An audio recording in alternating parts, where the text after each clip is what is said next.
Okay student, शुरू करते हैं। अगला टॉपिक है जो अपन स्टार्टिंग से पढ़ ही रहे हैं, वेव्स ऑन स्ट्रिंग। इसमें कल मैंने तुम्हें वेव वेलोसिटी के बारे में बताया था कि वेव वेलोसिटी किस तरह से अपन निकालते हैं, और अगर वेरिएबल मास है यानी मास अगर उसका ज़्यादा है स्ट्रिंग का, तो जो पल्स है वेव पल्स वो एक वेरिएबल वेलोसिटी से चलेगा। फिर उसका बिहेवियर इस तरह से होता है कि जैसे एक पार्टिकल g/2 एक्सीलरेशन से ऊपर जा रहा है। ये इसका ट्रिक है, इंटीग्रेशन बार बार करने की जरूरत नहीं होती है। इक्वेशन ऑफ मोशन लगा सकते हो, v = u + at वगैरह सारी। वहां जो a आएगा वो क्या आएगा बच्चों, g/2, वो इक्विवेलेंट a हो गया एक तरह से। ठीक है, चलो यहां तक की बात हो गई। स्ट्रिंग वेव की इक्वेशन हमने देख ली, स्ट्रिंग वेव पे वेलोसिटी क्या है, ये सारी चीजें जो बेसिक बातें मैं थोड़ा जल्दी कवर कर रहा हूं क्योंकि ये चैप्टर पढ़ चुके हो, एक रिवीजन की तरह अपन ले रहे हैं। आगे हम इस पे बात करते हैं, वेरी इंपॉर्टेंट, कि वो है सुपरपोजिशन ऑफ वेव। इस पे मैं थोड़ा डिस्कस करना चाहूंगा। What is the principle of superposition of waves. Principle of superposition क्या है, और फिर सुपरपोजिशन से कौन कौन सी फिनोमिना देखने को मिलती हैं, इस पे बड़ा इंपॉर्टेंट, जैसे कि तुमने पढ़ा होगा इंटरफेरेंस है, ठीक है ना, स्टैंडिंग वेव या स्टेशनरी वेव है, साउंड में पढ़ोगे तुम बीट्स हैं, ये सारी चीजें अपन डिस्कस करेंगे। तो सबसे पहले बात करते हैं सुपरपोजिशन ऑफ वेव क्या है। ओके बच्चों, what is superposition of waves.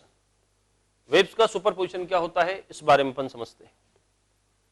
तो सुपरपोजिशन का मीनिंग क्या है, जरा ध्यान से देखना कि जैसे कोई भी मीडियम है, ठीक है, इस मीडियम में सपोज ये एक वेव ट्रेवल कर रही है और एक वेव इस तरह से ट्रेवल करती है, और मीडियम के किसी पार्टिकल पे दोनों वेव आके यहां पे मिलती हैं। ठीक है, तो फिर यहां जैसे पहली वेव की इक्वेशन मान लें अपन, सपोज y1, पहली वेव है a1 sine of omega t minus kx, ये पहली वेव। दूसरी वेव की इक्वेशन मान ली y2 = a2 sine of omega t minus kx + 5। Is that clear. दोनों वेव्स यहां पे जाके सुपर इंपोज हुई यहां पे, तो जिस जगह दोनों वेव्स आके मिल रही हैं उनका सुपरपोजिशन हो रहा है, इसको सुपरपोजिशन बोलते हैं। तो वहां जो पार्टिकल है उस पार्टिकल का क्या होगा, ये सोचने वाली बात है। यानी व्हाट आई वांट टू से कि जैसे सपोज केवल पहली वेव मीडियम में चल रही है, ये मानो तुम, तो मीडियम में मान लीजिए केवल पहली वेव आगे बढ़ रही है इस तरह से,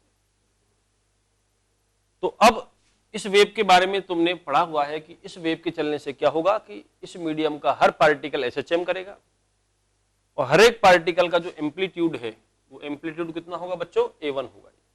हर एक पार्टिकल का एम्पलीट्यूड A1 होगा। ठीक है, इसी तरह से अगर मान लें हम कि अगर दूसरा ये सोर्स है जहां से वेव आ रही है,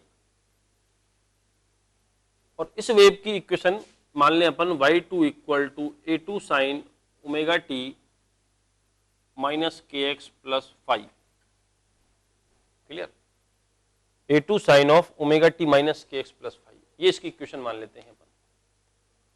तो फिर इस केस में क्या होगा कि फिर अगर केवल दूसरी वेव आए, मान लो सोचो कि अगर ये वेव एब्सेंट हो, ये वेव नहीं हो मीडियम में, केवल ये वाली वेव आगे बढ़ रही है, तो फिर हर पार्टिकल SHM करेगा जिसका एम्पलीट्यूड A2 होगा। लेकिन क्या होगा अगर दोनों वेव पहुंच जाएं, मुद्दे की बात ये है, अगर दोनों वेव्स एक साथ इस पॉइंट पे पहुंच जाती हैं, दोनों वेव्स एक साथ इस पॉइंट पे मिल जाती हैं, तो अब ये पॉइंट SHM करेगा कि नहीं करेगा, करेगा तो इसका एम्पलीट्यूड A1 होगा या A2 होगा, क्योंकि ये वेव तो A1 से SHM कराएगी, ये वेव A2 से SHM कराएगी। फ्रीक्वेंसी यानी इस पार्टिकल के बारे में सोचना है, किसी टाइम t पर इसका डिस्प्लेसमेंट क्या होगा, क्योंकि किसी टाइम t पे इस वेव के अकॉर्डिंग इसका डिस्प्लेसमेंट y1 होना चाहिए, y कोऑर्डिनेट। ये तो करते हैं अपन, किसी टाइम t पर x कोऑर्डिनेट, उसका y कोऑर्डिनेट कितना है, y1। यानी ये वेव ये चाहेगी, या पहली वेव ये चाहती है कि इस पार्टिकल का डिस्प्लेसमेंट क्या हो, y1 हो, और दूसरी वेव ये चाहती है कि इसका डिस्प्लेसमेंट कितना हो, y2 हो, तो इसका डिस्प्लेसमेंट क्या होगा। तो वही सब हमें सोचना होता है कि जब किसी मीडियम में, अब तक हमने एक वेव के बारे में बात की थी, लेकिन अगर किसी मीडियम में 2 और मोर देन 2 वेव अगर इंटरफेरेंस करती हैं, सॉरी वो सुपरपोजिशन उनका होता है, दोनों वेव मिलती हैं, सुपरपोजिशन होता है, तो फिर जिस पार्टिकल पे दोनों वेव जाके मिल गई हैं उस पार्टिकल का क्या होगा, what will happen of that particle. तो इसका प्रिंसिपल क्या है, ये कि इसका जो रिजल्टेंट डिस्प्लेसमेंट होगा y वेक्टर, वो हर वेव के वजह से जो डिस्प्लेसमेंट मिल रहा है उसके वेक्टर सम के इक्वल होता है। Vector y equal to vector y1 plus vector y2 plus vector y3 और n वेव्स हैं, तो हमारे सिलेबस में केवल 2 वेव्स पे बात करेंगे अपन, लेकिन n वेव से तो ये रिजल्ट होता है। यानी व्हाट आई वांट टू से सुनो, सपोज ये एक xy प्लेन है,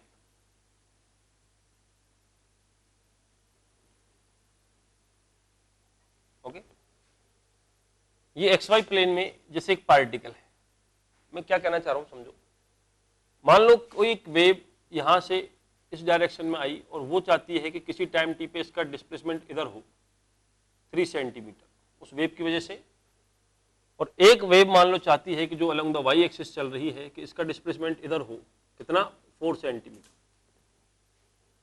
यानी पहली वेव की वजह से ये पार्टिकल इधर 3 सेंटीमीटर जाना चाह रहा है, दूसरे वेव की वजह से along the Y axis 4 centimetre जाना चाह रहा है। यानी पहली वेव का जो डिस्प्लेसमेंट है, यानी पहली वेव ने इसको कितना डिस्प्लेसमेंट दिया 3i कैप, और दूसरी वेव ने इसको डिस्प्लेसमेंट कितना दिया 4j कैप।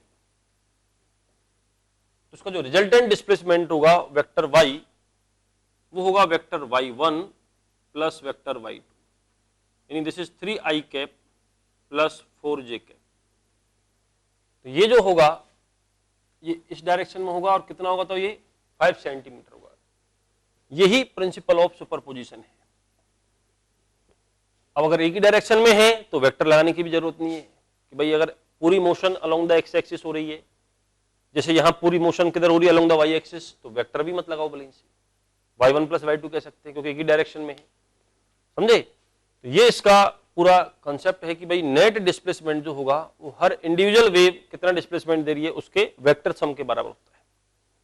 तो देखिए सुपरपोजिशन की वजह से क्या क्या फिनोमिना हो सकती है उसको मैं कैटेगराइज कर रहा हूं, ध्यान देना। सुपरपोजिशन इन 2 वेव अगर चल करके किसी मीडियम में मिलती हैं, ध्यान देना, 2 वेव चल के अगर किसी मीडियम में मिलती हैं तो ये 3-4 फिनोमिना पॉसिबल है। जैसे सुपरपोजिशन की वजह से क्या क्या हो सकता है, पहला है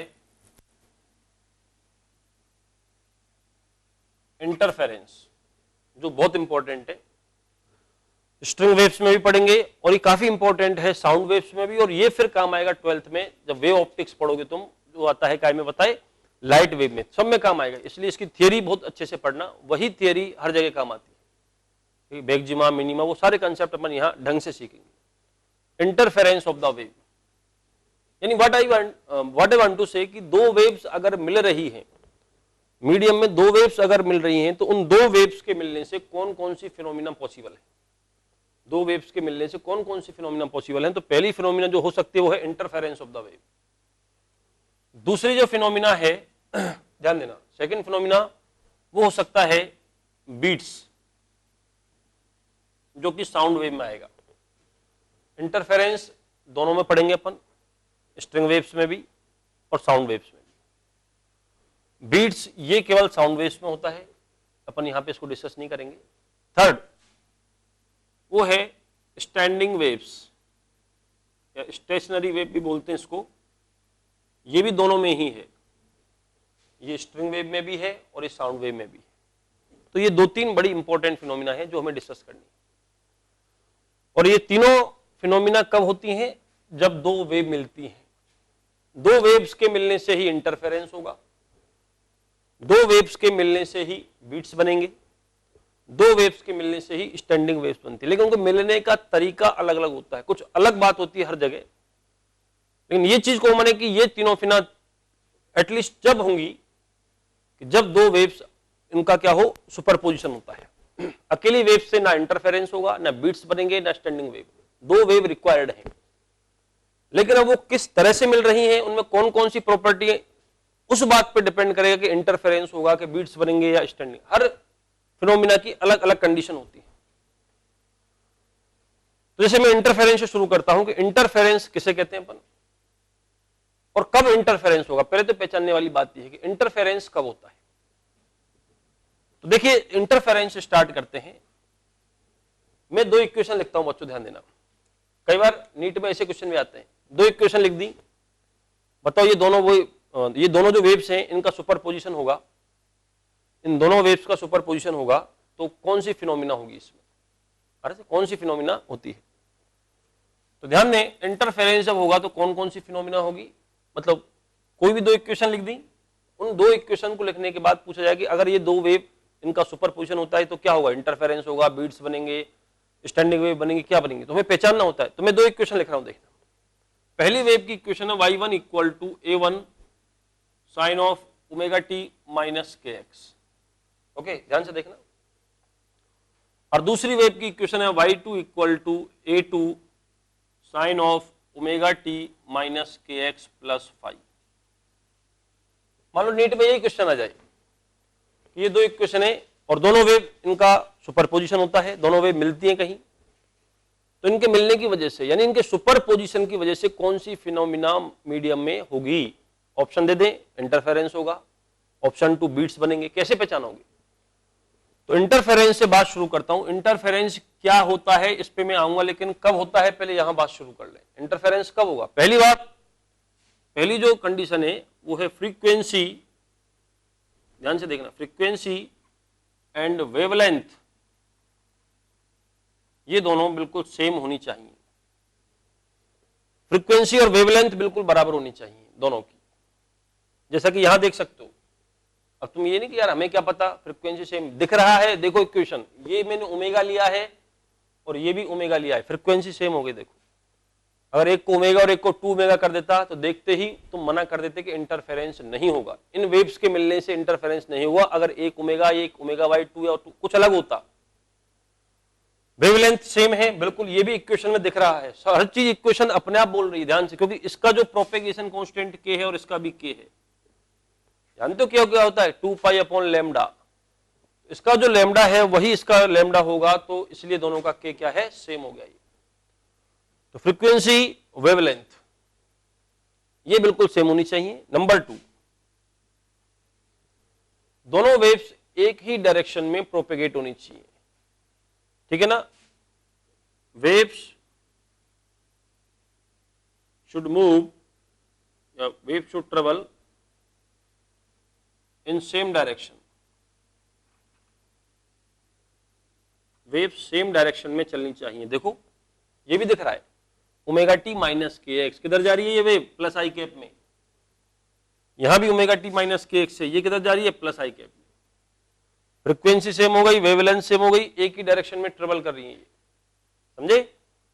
और थर्ड जो सबसे इंपॉर्टेंट बात है वो क्या है, जरा ध्यान देना। तीसरी बात जो सबसे इंपॉर्टेंट है कि ये दोनों जो वेव्स हैं ये कोहेरेंट वेव्स होनी चाहिए। अरे इसमें ये जो वेव्स हैं, ध्यान देना, कोहेरेंट वेव्स होनी चाहिए। कोहेरेंट वेव का मतलब सबने पढ़ा होगा, ये कोहेरेंट वेव मतलब इनके बीच का जो फेज डिफरेंस है, फेज डिफरेंस टाइम पे डिपेंडेंट नहीं होना चाहिए। जैसे पहली वेव की जो फेज है किसी टाइम टी पे, यानी ये पार्टिकल, इसका कोऑर्डिनेट एक्स मान लिया, किसी टाइम टी पे यहां वेव पहुंची, इस पार्टिकल की फेज क्या होगी, वो होगी omega t minus k x. और दूसरे वेव की जो फेज है इसी जगह दूसरे वेव की फेज क्या है, तो वो है omega t minus k x plus 5। अगर इनका डिफरेंस देखोगे, क्योंकि फेज मतलब साइन या कोस के अंदर जो एंगल है इनको अपन फेज बोलते हैं, तो इनका डिफरेंस देखोगे तो इसका डिफरेंस कितना मिलेगा बच्चों, 5 के बराबर डिफरेंस होगा। फेज डिफरेंस कितना है, 5 है इसमें। फेज डिफरेंस अगर 5 है, ध्यान दें, फेज डिफरेंस 5 है और ये टाइम डिपेंडेंट नहीं है। अगर तुम सोचो ऐसा होता कि मैं ये 2 ओमेगा टी कर देता तो दो चीजें गड़बड़ हो जाती। क्या, पहली बात तो फ्रीक्वेंसी अलग हो गई, फ्रीक्वेंसी अलग हो गई, दूसरा जब डिफरेंस लोगे तो डिफरेंस में आ जाएगा, इसमें से इसको सब्ट्रैक्ट करोगे तो 5 माइनस ओमेगा टी, इस टाइप से कुछ आ जाएगा, यानी टाइम डिपेंडेंट हो जाएगा। देखो तो अगर दो वेव्स इस तरह से हैं कि जिनके फेज डिफरेंस टाइम पे डिपेंड नहीं कर रहा, किसी भी पॉइंट पे पहली वेव ने कितनी फेज और दूसरी वेव की फेज, उनका जो डिफरेंस होगा वो हर पॉइंट पे अलग अलग हो सकता है, लेकिन जहां जितना है वो कांस्टेंट रहे। मैं नहीं कह हर जगह, जैसे व्हाट आई वांट टू से, कि जैसे एक सोर्स है ये S1, एक सोर्स ये है S2, यहां से वेव्स आई मान लो, यहां फेज डिफरेंस मान लो तुम्हें मिल गया 60 डिग्री का। दूसरी जगह जब ये इंटरफेरेंस करेंगी, कहीं दूसरी जगह इंटरफेरेंस करेंगी, यहां फेज डिफरेंस मिल गया 120 का। मैं ये नहीं कर, यहां भी 60, यहां भी 60, यहां हर जगह सेम हो ही नहीं सकता, अलग अलग होगा, लेकिन जहां जितना है वो उतना ही रहना चाहिए। That should not depend on time, that I want to say. Phase difference time पे डिपेंड नहीं करना चाहिए। ऐसी वेव्स को बच्चों क्या कहते हैं अपन, कोहेरेंट वेव। तो अगर ऐसा है, ये कंडीशंस फॉलो हो रही हैं, तो फिर वो दोनों वेव मिलकर के मीडियम में क्या बनाएंगी, इंटरफेरेंस पैटर्न बनाती है। क्या क्या शर्त हुई बच्चों, बिल्कुल याद रखना है ना। पहली शर्त क्या है कि फ्रीक्वेंसी वेवलेंथ सेम रहनी चाहिए। दूसरी शर्त क्या है, wave should move in the same direction. और तीसरा सबसे इंपॉर्टेंट, कोहेरेंट वेव्स होनी चाहिए। तो अगर ये कंडीशंस फॉलो हो रही हैं, इन शर्तों का पालन हो रहा है, मान लो ये कंडीशंस फॉलो हो रही है, तो फिर हम यहां पे एक काम कह सकते हैं, क्या कि फिर इस केस में ये दोनों वेव्स मिलकर के इंटरफेरेंस पैटर्न बनाएंगी। इंटरफेरेंस में क्या होता है पता है, इंटरफेरेंस में क्या होगा, जैसे ये वेव्स मीडियम में अलग अलग पॉइंट्स पे इनका सुपरपोजिशन हो रहा है, तो कुछ पॉइंटों पे देखोगे, कुछ पॉइंट्स ऐसे होंगे मीडियम में, देखना मीडियम में कुछ पॉइंट्स ऐसे होंगे जहां पे इंटेंसिटी मैक्सिमम होगी। इंटेंसिटी मैक्सिमम मतलब, जैसे अगर इस साउंड के रिस्पेक्ट में देखें अपन कि साउंड वेव है, तो साउंड वेव में क्या होगा, तो कुछ जगह जो आवाज है, लाउडनेस, वो बहुत तेज आवाज आएगी, और कुछ जगह आवाज बिल्कुल कम होगी। यानी at some point you have maximum intensity and at some points in the medium you have minimum intensity, that may be zero also. Zero भी हो सकती है, मिनिमम भी हो सकती है।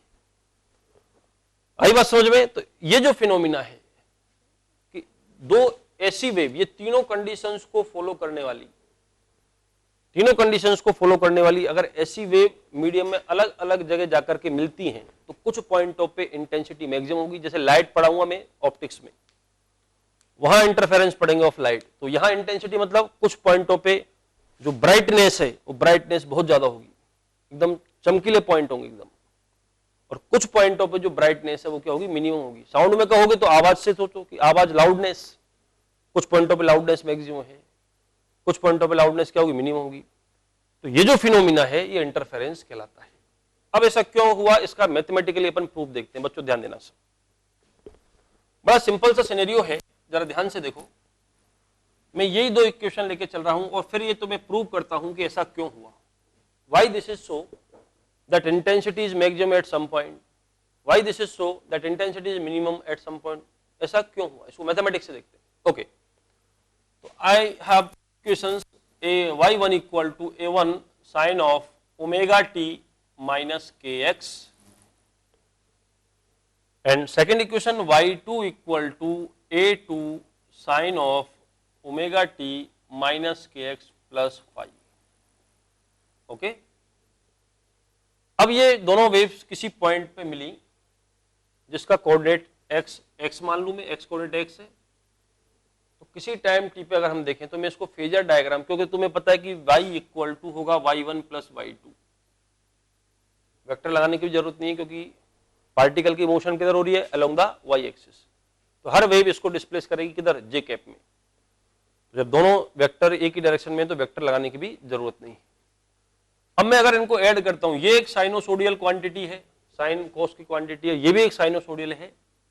तो दो साइनोसोडियल जो क्वांटिटीज होती हैं, दो साइनोसोडियल एक्सप्रेशंस हैं, उनका अगर हमें सम करना है तो एक तो मैथमेटिक्स का तरीका होता है और एक सबसे सिंपल तरीका होता है इसका फेजर डायग्राम बना लो। कभी भी दो साइनोसोडियल, जैसे तुम 12th में भी आएंगे देखना, एक चैप्टर आएगा अल्टरनेटिंग करंट। अल्टरनेटिंग करंट में भी क्या होगा, साइनोसोडियल जो क्वांटिटी है या साइनोसोडियल एक्सप्रेशंस हैं उनको कभी हमें ऐड करना है। तो बच्चों कभी भी साइनोसोडियल एक्सप्रेशन ऐड करना है तो phasor diagram is the best method. मैं इनका फेजर डायग्राम बनाऊं, जरा देखो।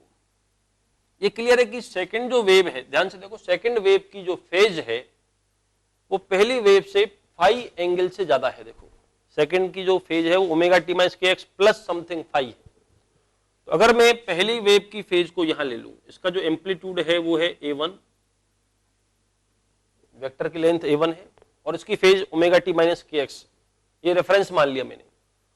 तो इस रेफरेंस से देखोगे तो दूसरा जो वेव है उसका एम्पलीट्यूड तो हो जाएगा a2, देखो बच्चों, और उसकी फेज यहां से कितना आगे चली गई बताओ, फाई एंगल से आगे।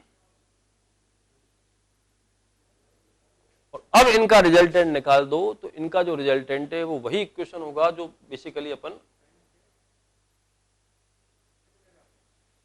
11 बजे तक।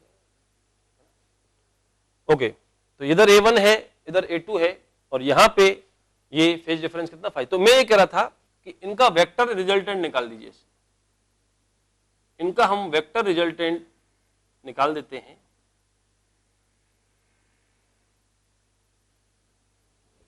तो इनका रिजल्टेंट यहां कहीं इस डायरेक्शन में आएगा, देखो। तो इसका अगर मैग्नीट्यूड A1 है, इसका मैग्नीट्यूड A2 है, तो मैं रिजल्टेंट इक्वेशन लिख रहा हूं बिना मैथमेटिक्स के, देखो केवल वेक्टर डायग्राम से। और दोनों के बीच का एंगल कितना था, ये वाला एंगल था, बताओ कितना, फाई, ये एंगल फाई था, ठीक है। तो क्या आएगा बताओ। अब देखो एक वेक्टर इधर A1 है, एक वेक्टर इधर A2 है, तो पहले तो रिजल्टेंट एम्पलीट्यूड निकालो। एक बड़ा अच्छा बात है ये, यानी पहली वेव अगर अकेली आती, सोचो अगर केवल पहली वेव आती तो ये पार्टिकल का एम्पलीट्यूड A1 होता, और अगर केवल सेकंड वेव आती तो यही पार्टिकल A2 एम्पलीट्यूड से SHM करता। लेकिन जब दोनों वेव साथ में आएंगी तो इसका एम्पलीट्यूड क्या होगा, ये बहुत इंपॉर्टेंट और बहुत इंटरेस्टिंग टॉपिक है कि भाई ये SHM करेगा कि नहीं करेगा। तो इसमें तो कोई डाउट नहीं, SHM करेगा, इट विल परफॉर्म SHM। आ रही बच्चों बात समझ में। लेकिन उस SHM का एम्पलीट्यूड क्या होगा, तो यहां वेक्टर से निकल जाएगा कि इसका एम्पलीट्यूड अगर मैं R मान लेता हूं, रिजल्टेंट एम्पलीट्यूड, तो दैट विल बी, वेक्टर सबने पढ़ा होगा, under root of A1 square plus A2 square plus 2A1 A2 cos phi. यानी पार्टिकल ना तो A1 से SHM करेगा ना A2 से, पार्टिकल इस एम्पलीट्यूड से SHM करेगा, ये रिजल्टेंट एम्पलीट्यूड है। इसलिए अगर तुम यहां से देखो इस डायग्राम से 1 मिनट में तुम आंसर भी बता सकते हो कि जो नेट जो वेव बनेगी, रिजल्टेंट वेव की इक्वेशन क्या होगी। तो ये हम बता सकते हैं y इक्वल टू R, जो एम्पलीट्यूड A1 था, जो A2 था, अब पार्टिकल का एम्पलीट्यूड ना A1 है ना A2 है, अब हो गया R साइन ऑफ, इसकी फेज देखो, रिजल्टेंट वेव तुम्हारी यहां है, ये फेज रेफरेंस क्या माना था, omega t minus k x, और इस omega t minus k x से थोड़ा आगे थीटा एंगल, आधा आधा मत कर देना, 5/2 5/2, इसका बिल्कुल एंगल वाइज सेक्टर पे होना जरूरी नहीं है, मैं थीटा मान लेता हूं। तो बताओ इक्वेशन, जो रिजल्टेंट वेव की फेज देखो, रिजल्टेंट वेव की जो फेज है वो ओमेगा टी माइनस इस वाली वेव की फेज, ये वाली वेव यहां है, इस वेव की फेज से थीटा आगे निकल गई, तुरंत इक्वेशन बनेगी omega t minus k x, और इससे थीटा कुछ ज्यादा है, ये इक्वेशन बनेगी रिजल्टेंट। जहां दो अननोन है हमारे पास, एक तो आर तो ये रहा, मैं पूछूं पार्टिकल का एम्पलीट्यूड क्या है, ये पार्टिकल का एम्पलीट्यूड है root of A1 square plus A2 square plus 2A1 A2 cos phi. और अगर मैं पूछता हूं कि थीटा, तो थीटा भी वेक्टर मेथड से निकाल सकते हैं, जैसे वेक्टर में तुमने पढ़ा होगा tan थीटा इक्वल टू वही चीज कि P cos theta upon P plus होता था फॉर्मूला, वो लगा दो इसमें। तो ये, लेकिन सबसे इंटरेस्टिंग इसमें ये R है, हमें पूरी वेव के इक्वेशन से मतलब नहीं है, क्योंकि बात चल रही थी कि इंटरफेरेंस क्यों होता है या इंटरफेरेंस क्या होता है, चलो ये बात चल रही थी। इंटरफेरेंस क्या होता है कि कुछ पॉइंट्स पे इंटेंसिटी मैक्सिमम और कुछ पॉइंट पे इंटेंसिटी मिनिमम होती है। और इंटेंसिटी का बच्चों तुम्हें मालूम है, किसी भी वेव की जो इंटेंसिटी है, किसी वेव की जो इंटेंसिटी होगी वो उसके एम्पलीट्यूड के स्क्वायर के सीधे सीधे प्रोपोर्शनल होती है। किसी भी वेव की जो इंटेंसिटी होगी वो उसके जो एम्पलीट्यूड है उसके स्क्वायर के प्रोपोर्शनल होती है। इसका इंटेंसिटी का फॉर्मूला भी होता है, that is half rho v omega square a square, ये इसका फॉर्मूला होता है। किसी भी वेव की इंटेंसिटी क्या होती है, हाफ रो क्या है, डेंसिटी ऑफ मीडियम, जैसे स्ट्रिंग वेव में कहोगे तो स्ट्रिंग की डेंसिटी, साउंड वेव में कहोगे तो एयर में जा रही तो एयर की, जिस मीडियम में वो वेव चल रही है, स्ट्रिंग वेव स्ट्रिंग पे चलती है। वी क्या है, velocity of the wave, n lambda जिसको तुम कहते हो, या under root T by mu कह लो, ओमेगा इसकी एंगुलर फ्रीक्वेंसी। तो ये सब चीजें तो कांस्टेंट हैं पूरे मीडियम के लिए।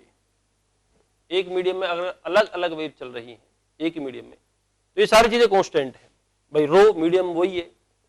मैं इस वेव और इस वेव में अगर मैं कंपेयर करूं तो सब चीजें सेम है, बस एम्पलीट्यूड अलग है।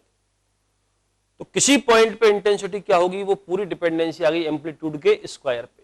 तो सुनो ध्यान से, अब क्यों ऐसा हुआ मैं इसको एक्सप्लेन कर रहा हूं। ये सारा अगर समझ में आ गया तो हमें एक फॉर्मूला जो याद था वो क्या था कि इसका जो रिजल्टेंट एम्पलीट्यूड होगा किसी पॉइंट पे, कोई भी पॉइंट जो है या कोई भी पार्टिकल मीडियम का जो जहां इंटरफेरेंस हो रहा है, जहां दोनों वेव मिल रही हैं, उस पार्टिकल का रिजल्टेंट एम्पलीट्यूड क्या होगा, that will be root of a1 square plus a2 square plus 2a1 a2 और cos phi, root a1 square plus a2 square plus 2a1 a2 cos phi.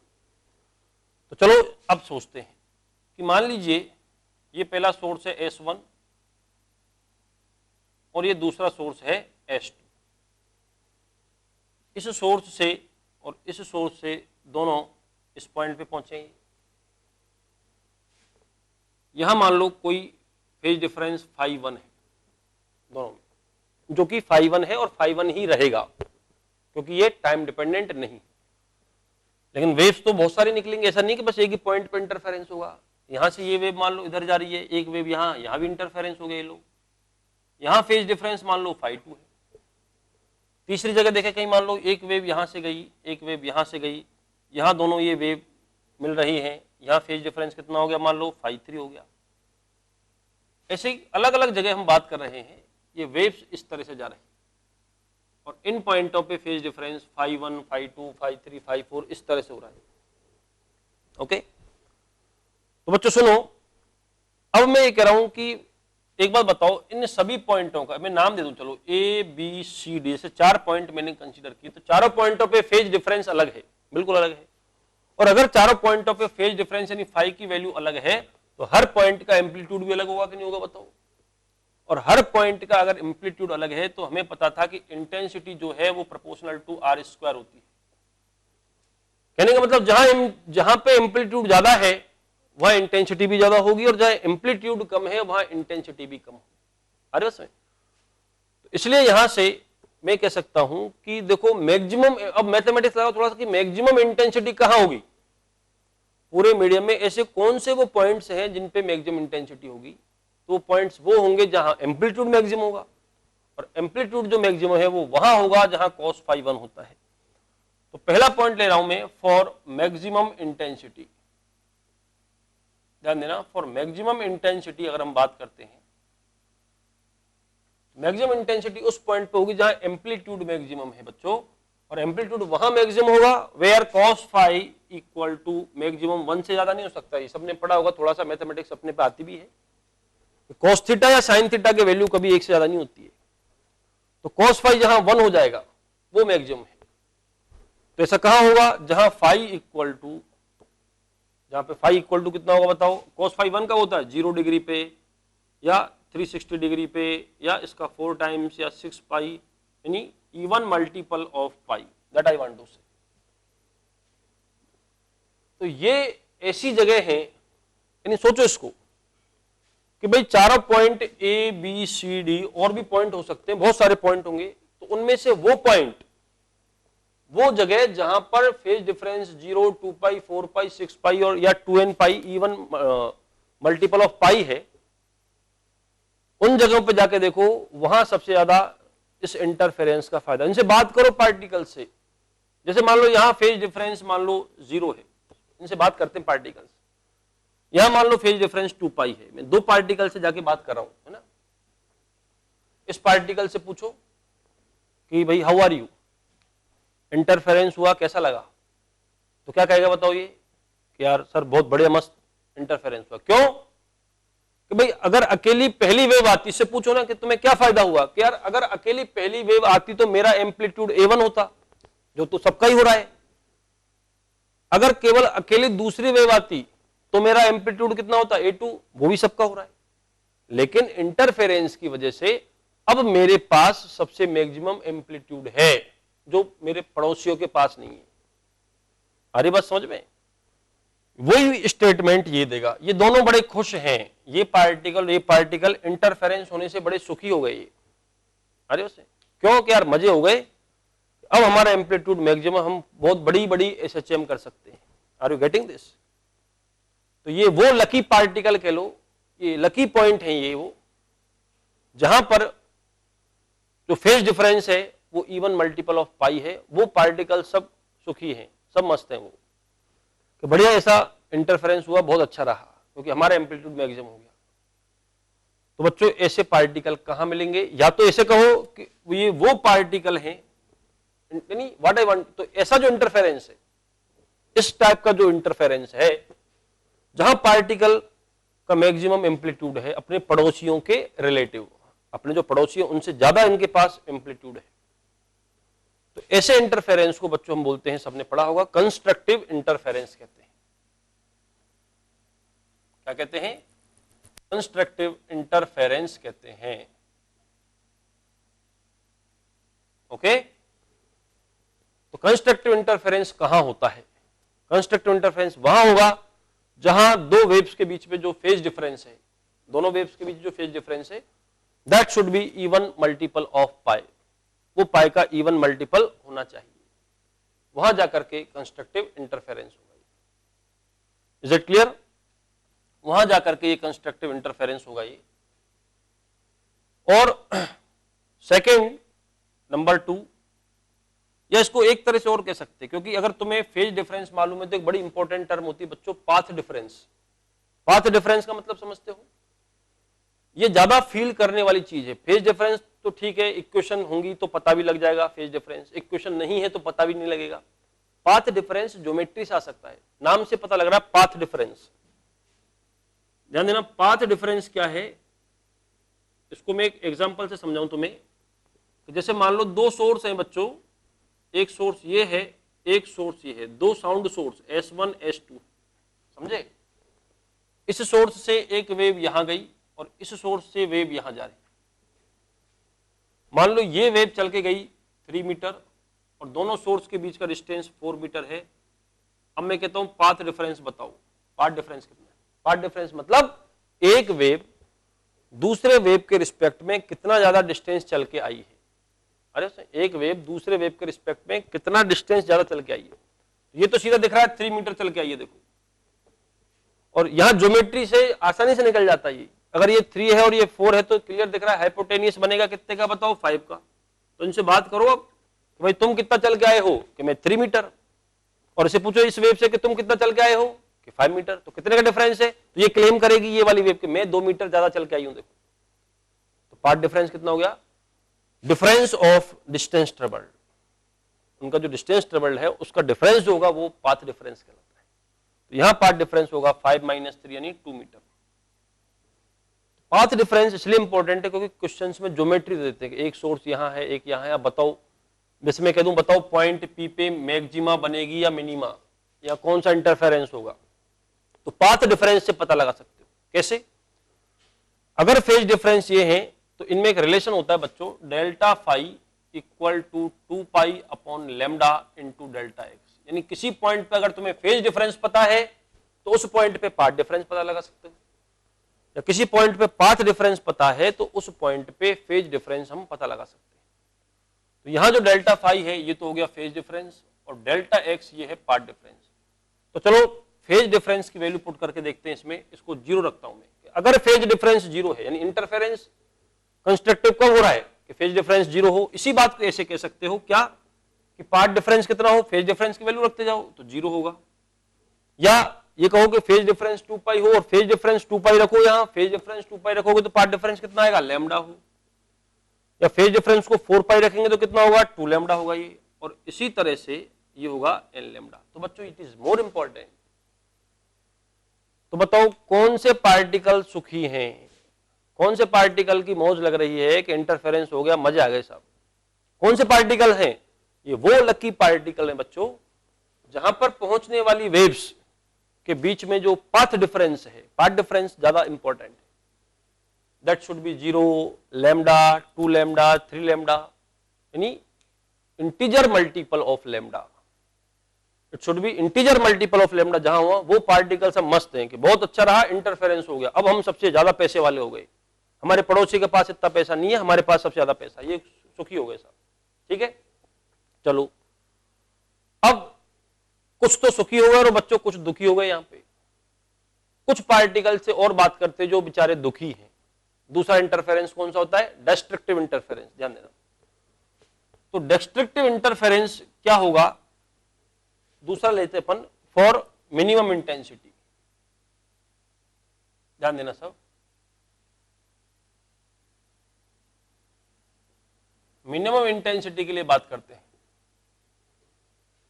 Destructive interference में क्या होगा, मैंने अभी formula बताया था, किसी भी जगह जो रिजल्टेंट एम्पलीट्यूड है वो है root of a1 square plus a2 square plus 2a1 a2 cos phi. मैं साउंड का इंटरफेरेंस भी यही खत्म करूंगा बच्चों, है ना, साउंड वेव्स का इंटरफेरेंस भी यहां लेके मैं खत्म करूंगा उसको, इसी में क्वेश्चंस कराते जाऊंगा, तो एक साथ पूरा टॉपिक खत्म हो जाएगा। तो r equal to root of a1 square plus a2 square plus 2a1 a2 cos phi. तो अब इसमें दुखी कौन हुआ, ये तो सुखी हो गए पार्टिकल के, यार इन पे खूब पैसा पहुंच गया, ठीक है। कुछ पार्टिकल से और बात करते कि भाई तुम्हारे क्या हाल है, उन पार्टिकल से बात कर रहा हूं जहां पे cos फाई इक्वल टू -1 है, उन पार्टिकल से एक बार उनसे भी बात कर लो। तो वहां जो r हो गया, क्योंकि cos फाई की ये मिनिमम वैल्यू हो सकती है, cos फाई -1 से +1 के बीच लाई करता, यू नो वेरी वेल। तो r जो होगा वो r मिनिमम हो गया बच्चों। जैसे यहां पे r क्या था, r मैक्सिमम था, और r मैक्सिमम कितना था ये भी चलो सीख ले हम कि मैक्सिमम एम्पलीट्यूड हुआ कितना हुआ। तो इस जगह cos फाई 1 था, इस जगह cos फाई 1 था, 1 रख के देखो तो यू विल गेट ये a1 प्लस a2 का होल स्क्वायर बन जाएगा। इस जगह मैक्सिमम वाले केस में a1 प्लस a2 का होल स्क्वायर बनेगा, तो यहां तो ये a1 प्लस a2। अगर पहली वेव अकेली आती, इन पार्टिकल का स्टेटमेंट क्या हुआ, क्या हमें क्या मिलता कि भाई पहली वेव अकेली आती तो हमारा एम्पलीट्यूड कितना होता, a1 होता, वो तो सबका ही सेम होता, इंटरफेरेंस जब नहीं हो रहा है तो सबका सेम होगा। अगर दूसरी वेव अकेली आती तो सबको बराबर बराबर एम्पलीट्यूड a2 मिलता। अब हमारे पास जो एम्पलीट्यूड है वो सबसे ज्यादा है, कितना, the sum of amplitudes a1 plus a2। अब इनसे भी पूछ लो, ये बेचारे दुखी पार्टिकल है, कि भाई तुम्हारे साथ क्या हुआ, इंटरफेरेंस तुम्हें कैसा लगा, तो कि बहुत बेकार लगा सर। क्यों, यार हम तो पहले जो थे वही बढ़िया थे।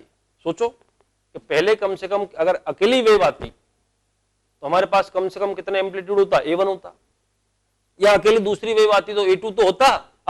अब देखो r मिनिमम कितना हो गया, √a1 square plus a2 square minus 2a1 a2, तो बता क्या बन गया, a1 माइनस a2 का होल स्क्वायर बन गया। देखो, और इसका रूट लोगे तो this is mod of a1 minus a2, ये हो जाएगा मैग्नीट्यूड ऑफ a1 माइनस।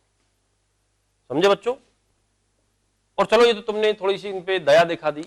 अगर दोनों वेव्स के, सोचो अगर दोनों वेव्स के एम्पलीट्यूड शुरू में सेम होते, a1 और a2 इक्वल हो जाता, पता है, तो इनकी तो जिंदगी खराब हो जाती। अगर दोनों के एम्पलीट्यूड सेम होते, अगर a1 इक्वल टू a2 होता, then you can see the net amplitude of the particle is 0। बेचारे की SHM बंद हो जाती, पता है, फिर भी थोड़ा बहुत। तो अगर दोनों के एम्पलीट्यूड सेम है, हालांकि एम्पलीट्यूड पे रेस्ट्रिक्शन नहीं था, इंटरफेरेंस होने के लिए एम्पलीट्यूड सेम हो नहीं हो कोई रेस्ट्रिक्शन नहीं, लेकिन अगर दोनों के एम्पलीट्यूड अगर सेम होते तो फिर जो r है वो कितना होता, बताओ, ये 0 हो जाता है। अभी फिलहाल ये बचा हुआ है मैग्नीट्यूड, सॉरी ये मॉड इसलिए लगाया मैंने, ये अगर a1 ज्यादा है तो a1 माइनस a2 और a2 ज्यादा है a2। तो ऐसा कहां होगा जहां cos फाई -1, और cos फाई बच्चों -1 कहां होता, जहां फाई इक्वल टू क्या रहता, बताओ, pi 2 pi, sorry pi odd multiple है ना, 3 पाई 5 पाई और up to 2n minus 1 into pi. या इसी चीज को अगर फेज डिफरेंस में कहोगे तो delta x should be equal to lambda by 2। यहां वैल्यू रख के देखो, यहां पे अगर मैं पाई रखूंगा तो क्या आएगा, lambda by 2 comma 3 lambda by 2 comma 5 lambda by 2 and so on. Odd multiple of lambda by 2, 1 into lambda by 2, 3 into lambda by 2, 5 lambda, odd multiple of lambda by 2। जहां ये पार्ट डिफरेंस होगा वहां वो पार्टिकल बेचारे दुखी हैं कि कहां का इंटरफेरेंस हुआ, पहले ही बढ़िया था। तो अल्टीमेटली बच्चों क्या हमारे पास रिजल्ट आया कि अगर दो वेव्स जो इंटरफेरेंस कर सकती हैं और किसी पॉइंट पे अगर वो मीट कर रही हैं, किसी पॉइंट में इंटरफेरेंस हो रहा है और पार्ट डिफरेंस, दोनों चीजें बड़ी important. If the path difference is 0 lambda 2 lambda 3 lambda, यानी कि एक तरह से इंटीजर मल्टीपल ऑफ लैम्डा है, तो यू कैन से वहां कंस्ट्रक्टिव इंटरफेरेंस होगा। उन पार्टिकल्स, ये जितने भी पार्टिकल्स हैं इन जगहों पे जो पार्टिकल हैं जिन पे पाथ रेफरेंस, इन पार्टिकल्स का एम्पलीट्यूड सबसे ज्यादा होगा, और पार्टिकल का एम्पलीट्यूड सबसे ज्यादा है तो यहाँ इंटेंसिटी मैक्सिमम होगी। और इन पार्टिकल्स इन जगहों पे, कौन सी जगहों पे, जहां पाथ डिफरेंस λ/2, 3 λ/2 वगैरह टाइप का है, उन जगहों पे एम्पलीट्यूड मिनिमम है, और एम्पलीट्यूड अगर मिनिमम है तो वहां जो इंटेंसिटी होगी वो भी क्या होगी बच्चों, मिनिमम होगी। तो ये दो ही चीज इसमें इंपॉर्टेंट है। दूसरी एक बात मैं यहां करूं अगर, कि इंटेंसिटी का फॉर्मूला क्या होगा वो भी मैं एक बार यहां से थोड़ा देख सकता हूं। अगर हम ये कह रहे हैं कि जैसे पहली वेव है, सपोज ये सोर्स है S1, इस सोर्स की वजह से यहां से जो इंटेंसिटी जा रही है वो है I1। इंटेंसिटी समझते हो, एनर्जी पर यूनिट एरिया पर टाइम, कि इसकी वजह से जो एनर्जी पास आउट हो रही है वो I1 है, और दूसरे सोर्स की वजह से जो इंटेंसिटी इस पॉइंट पे वो है I2। तो यहां रिजल्टेंट इंटेंसिटी क्या होगी, इस पॉइंट पे रिजल्टेंट इंटेंसिटी क्या होगी ये अपन देखते हैं। तो इसके लिए चलो हमें पता है कि किसी भी सोर्स की जो इंटेंसिटी है, मीडियम सेम है अपना, पूरा सेम मीडियम की बात कर रहा हूं, तो सेम मीडियम में केवल इंटेंसिटी डिपेंड काय पे करती है, एम्पलीट्यूड के स्क्वायर पे। तो पहली जो वेव थी उसकी इंटेंसिटी, या पहली वेव की वजह से जो इंटेंसिटी मिलेगी यहां, वो उसके एम्पलीट्यूड A1 स्क्वायर के प्रोपोर्शनल थी। यहां से मैं लिख सकता हूं कि I1 equal to KA1 square, I1 equal to K1 square. इसी तरह से दूसरे वेव की वजह से जो इंटेंसिटी होगी वो उसके एम्पलीट्यूड के स्क्वायर के प्रोपोर्शनल होगी। तो यहां से जो I2 होगा, I2 that will be equal to K और A2 स्क्वायर। एक तो जाएगा K1 स्क्वायर और एक होगा KA2 square. Is it clear? तो अब KA1 स्क्वायर और KA2 स्क्वायर अगर दोनों इंटेंसिटी हैं तो रिजल्टेंट इंटेंसिटी क्या होगी? तो हम अगर रिजल्टेंट इंटेंसिटी को I कहता हूं तो वो होगी K इंटू आर स्क्वायर, क्योंकि अब एम्पलीट्यूड ना तो A1 है ना एम्पलीट्यूड A2 है। Now the amplitude is R, तो I इक्वल टू हो जाएगा KR स्क्वायर। तो I equal to K times, और अब मैं R स्क्वायर करूं, R का फॉर्मूला तुम्हें याद होगा, तो इसका स्क्वायर करोगे तो रूट हटेगा, देखो है ना, तो क्या आएगा A1 square plus A2 square plus 2A1 A2 cos phi. ठीक है बच्चों? तो यहां से you have I equal to KA1 square plus KA2 square plus 2KA1 A2 cos phi. Clear? तो I equal to KA1 square plus KA2 square, इसको मैं I1 लिख दूंगा, इसको I2, लेकिन इसको क्या लिखूंगा, इसको मॉडिफाई कर लूं, 2 root KA1 square root KA2 square cos phi. अब देखो, क्योंकि ये वही है, ध्यान से देखो, रूट के इंटू रूट के तो क्या हो जाएगा, A1 स्क्वायर का रूट आ जाएगा A1, A2 स्क्वायर का रूट A2, और ये एज इट इज बना रहेगा, यानी कोई इसमें करेक्शन नहीं। अब मैं इजी वे में लिख सकता हूं कि जो नेट इंटेंसिटी होगी इस पॉइंट पे, जो रिजल्टेंट इंटेंसिटी है, ना वो I1 है ना वो I2 है, तो कितनी है उसका फॉर्मूला आ गया। अगर पहली वेव की इंटेंसिटी I1 है यहां और दूसरे सोर्स की यहां इंटेंसिटी अगर I2 है, तो नेट इंटेंसिटी जो होगी that will be I1 plus I2 plus 2 root I1 root I2 into cos phi. ये रिजल्टेंट इंटेंसिटी इसके अंदर होती है। तो यहां से भी क्लियर वही बात है, देखो कि इंटेंसिटी भी फाई पे डिपेंड है, तो बिल्कुल डिपेंडेंट होनी भी चाहिए, क्योंकि जब एम्पलीट्यूड फाई पे डिपेंड कर रहा है, तो एम्पलीट्यूड अगर अलग अलग होगा तो इंटेंसिटी भी हर पॉइंट पे अलग होगी। तो वही बात है कि मैक्सिमम इंटेंसिटी कहां होगी, पूरे इंटरफेरेंस पैटर्न में मैक्सिमम इंटेंसिटी कहां होगी, जहां पे एम्पलीट्यूड मैक्सिमम हो। एक बार फिर वही कंस्ट्रक्टिव इंटरफेरेंस पे होगा, तो I मैक्सिमम अगर देखोगे तो I मैक्स कहां आएगी, जहां cos फाई 1, यानी कहने का मतलब वही कंस्ट्रक्टिव इंटरफेरेंस पे, और होना ही था क्योंकि वहां एम्पलीट्यूड मैक्सिमम है। इस पूरे इसमें इंटेंसिटी सीधी सीधी काय पे डिपेंड कर रही है, एम्पलीट्यूड पे, एम्पलीट्यूड के स्क्वायर पे मतलब। तो I मैक्सिमम इक्वल टू हो गया, क्या बताओ, cos फाई को 1 रखूंगा वहां, तो I1 plus I2 plus 2 root I1 root I2। ठीक है? और ध्यान से देखोगे तो I मैक्सिमम ये होल स्क्वायर बन गया, काय का बोलो, root of I1 plus root of I2 का होल स्क्वायर है, क्योंकि इसका होल स्क्वायर एक बार खोल के देखो, तो रूट I1 का square I1 plus I2 plus 2AB, तो वही बन रहा है। तो एक फॉर्मूला ये याद रखो, I मैक्सिमम क्या होता है, root I1 plus root I2 का होल स्क्वायर। और अगर मैं मिनिमम पे बात करता हूं तो फॉर मिनिमम, ध्यान देना, for I minimum cos phi should be equal to -1, और cos फाई अगर -1 होगा बच्चों तो I मिनिमम जो होगी, I minimum will be equal to root I1 minus root I2 का होल स्क्वायर। एक फॉर्मूला ये, एक फॉर्मूला मैक्सिमम का, एक फॉर्मूला मिनिमम का, ये हमें तीनों बिल्कुल टिप्स पे रहने चाहिए। ठीक है, तो ये इंटरफेरेंस की थ्योरी थी जिसमें अपन ने इंटरफेरेंस पढ़ा, और इंटरफेरेंस में क्या क्या चीजें, कहाँ मैक्सिमम कहाँ मिनिमम मिलती है, ये अपन ने डिस्कस किया। अब मैं इसके थोड़े से क्वेश्चन डिस्कस कर रहा हूँ, और क्वेश्चंस में बच्चों में साउंड वेव का इंटरफेरेंस भी यहीं खत्म कर दूंगा, ठीक है ना, क्योंकि इंटरफेरेंस की थ्योरी वही रहती है।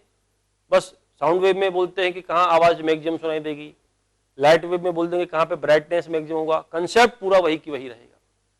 इसलिए इसको अपन बार बार वापस से रिपीट नहीं करेंगे। दोनों जो इंटरफेरेंस हैं, दोनों वेव्स के, चाहे वो स्ट्रिंग वेव का हो चाहे वो साउंड वेव्स का हो, उसके क्वेश्चंस बिल्कुल एक जैसे होते हैं, इसलिए उस पूरी चीज को अपन यहाँ पे एक साथ खत्म कर सकते हैं। ध्यान देना, जब मैं साउंड वेव्स पढ़ाऊंगा तो वहां साउंड वेव में इंटरफेरेंस नहीं पढ़ाऊंगा, क्योंकि वो यहीं पे मैं ले रहा हूं।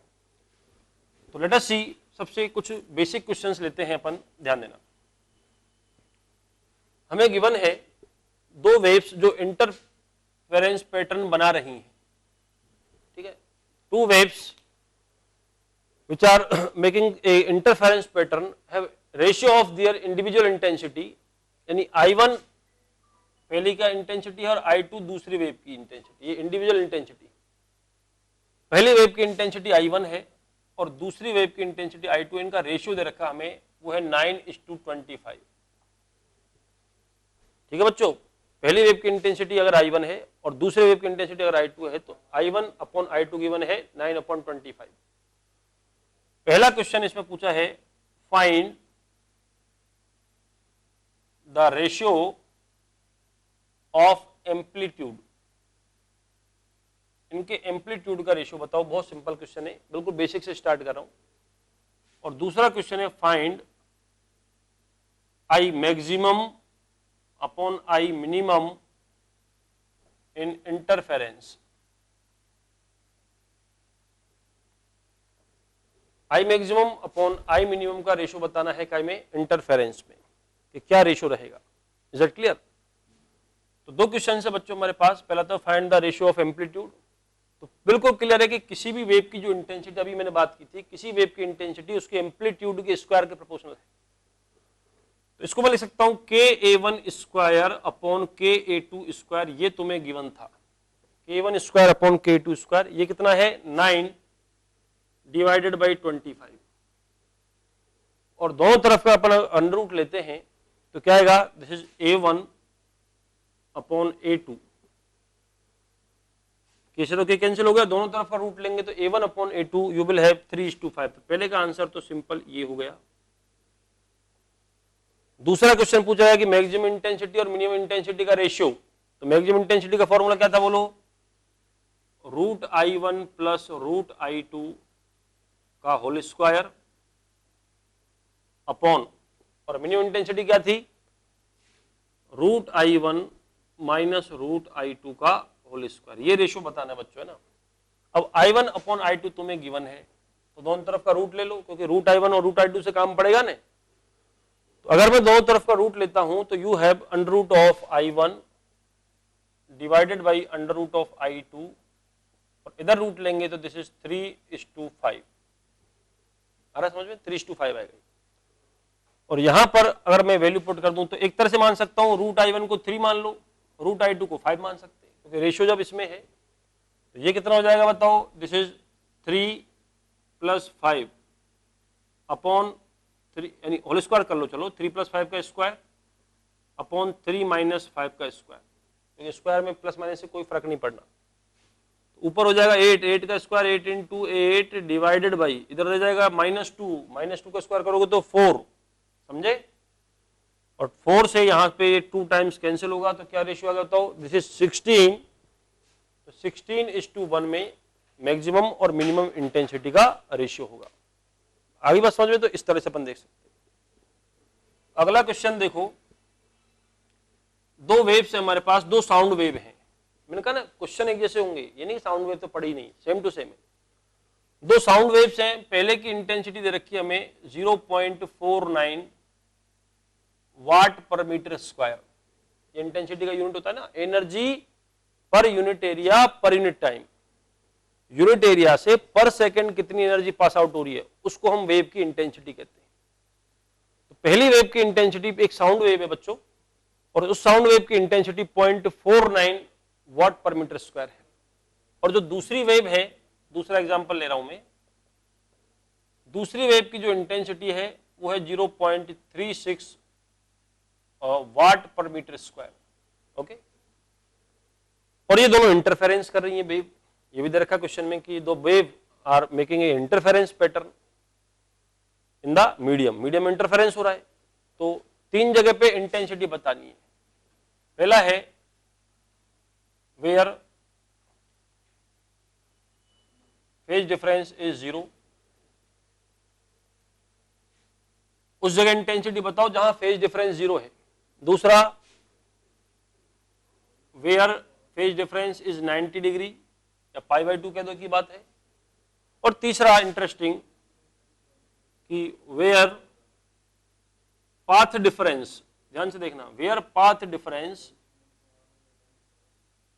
इज λ/6, जहां पाथ डिफरेंस λ/6 है वहां। ये तीन जगह। तो पहला तो बिल्कुल सिंपल है, क्योंकि पहला तो देखते ही तुम कह सकते हो डेल्टा फाई 0 करा रहा है। वहां इंटेंसिटी बतानी है जहां फेज डिफरेंस 0 है, और फेज डिफरेंस 0 वहां होगा, बताओ कहां, जहां इंटरफेरेंस कैसा होगा, कंस्ट्रक्टिव इंटरफेरेंस है। याद है ना, 0, 2 पाई, 4 पाई, 6 पाई, इन सब जगहों पे कंस्ट्रक्टिव। ये बिल्कुल टिप्स पे याद रहनी चाहिए, कम से कम ये चीजें तो बिल्कुल याद रहनी चाहिए। जो फॉर्मूला बेसिक कहां मैक्सिमम बनती है, कहां मिनिमम बनती है, का इंटेंसिटी का फॉर्मूला क्या है, ये सारी चीज अपने को बेसिक याद है। तो ये क्लियर देखते ही तुरंत क्लिक होना चाहिए कि यार तो कंस्ट्रक्टिव इंटरफेरेंस की बात कर रहा है, हमें उस जगह इंटेंसिटी बतानी जहां कंस्ट्रक्टिव इंटरफेरेंस है। तो आई मैक्स बिल्कुल हम बता सकते हैं that is √I1 plus √I2 और इसका होल स्क्वायर है। तो √I1 इसका रूट लोगे 0.79, तो 0.79 का रूट क्या आएगा बताओ, 0.49 है, तो 0.49 का रूट क्या आएगा, बहुत से बच्चे 0.07 कर जाएंगे इसको, है ना। ऐसी सिली मिस्टेक्स मत करना। 0.49 का रूट क्या होगा, 0.7, स्क्वायर करके देख लो, चेक करना है, अगर तुम्हें लगता है दिक्कत है तो 0.7 इंटू 0.7 0.49 आ जाएगा। इसलिए मिस्टेक करते हैं बच्चे। प्लस 0.36 का रूट क्या आएगा बताओ, 0.6, और इसका होल स्क्वायर ये होगा। अब 0.7 और 0.6 कितना होगा बच्चों बताओ, 1.3, और इसका होल स्क्वायर। तो पहले का आंसर आ गया 13 का स्क्वायर क्या होता है, 169, तो 1.69 वाट पर मीटर स्क्वायर, ये पहले का आंसर होगा। यानी जहां भी कंस्ट्रक्टिव इंटरफेरेंस हो रहा होगा उन सभी पॉइंटों पे जो इंटेंसिटी होगी वो 1.69 वाट पर मीटर स्क्वायर होगी। सेकेंड क्वेश्चन देखें इसके बाद, नंबर 2, जहां डेल्टा फाई 90, बताओ ये कौन सा इंटरफेरेंस है, कंस्ट्रक्टिव है कि डिस्ट्रक्टिव, बताओ।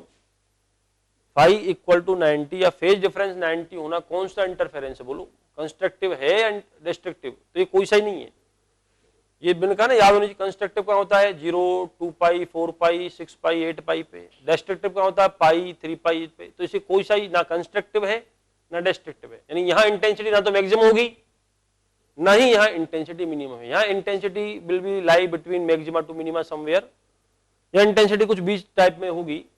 तो चलो लिख लेते हैं। अब ये नहीं कि इसका क्या फॉर्मूला है, मैक्सिमा का पता है और मिनिमा का पता है, अरे सबका पता अपने को, क्योंकि फॉर्मूला क्या था, आई इक्वल टू, बोलो, I1 plus I2 plus 2 √I1 cos 90, ये फॉर्मूला याद है ना, cos फाई 90, और cos 90 क्या हो, ये टर्म 0 हो जाएगी। देखो ये टर्म अगर 0 है तो I इक्वल टू क्या रह जाएगा, I1 प्लस I2, ये 90 हो गई ये टर्म, 90 मतलब 0 हो गई ये टर्म।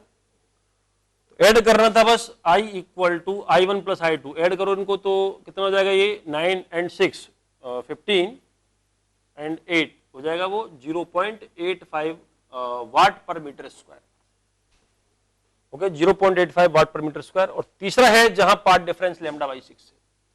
इसमें पहले क्या करना पड़ेगा, जहां पाथ डिफरेंस λ/6 है वहां पहले फेज डिफरेंस निकालना पड़ेगा। कैसे, delta phi equal to 2 pi by lambda into lambda by 6। तो ये कितना आ गया, लेमडा से लेमडा कैंसिल, तो पाई बाई 3 यानी 60 डिग्री का फेज डिफरेंस आ गया। और 60 डिग्री का फेज डिफरेंस या cos 90 की जगह cos 60 कर लो तो वो 1/2 निकलेगा, तो वहां से तुम इंटेंसिटी निकाल सकते हो। ठीक है, तो ये बच्चों इंटरफेरेंस के कुछ क्वेश्चंस मैंने स्टार्ट किए हैं। अगले वीडियो में मैं जो अच्छे क्वेश्चंस हैं, ये तो बेसिक क्वेश्चंस थे, अगले वीडियो में जहां पार्ट डिफरेंस ज्योमेट्री देखनी पड़ती है, कहां से वेव आ रही है, वो सारी चीज हमें फील करनी पड़ती है, वो क्वेश्चंस मैं स्टार्ट करूंगा। ठीक है, तो अगले वीडियो में कुछ अच्छे क्वेश्चंस जहां पर इंटरफेरेंस डिस्कस करेंगे, फिर इस चैप्टर को आगे बढ़ाएंगे। ओके बच्चों, गुड बाय।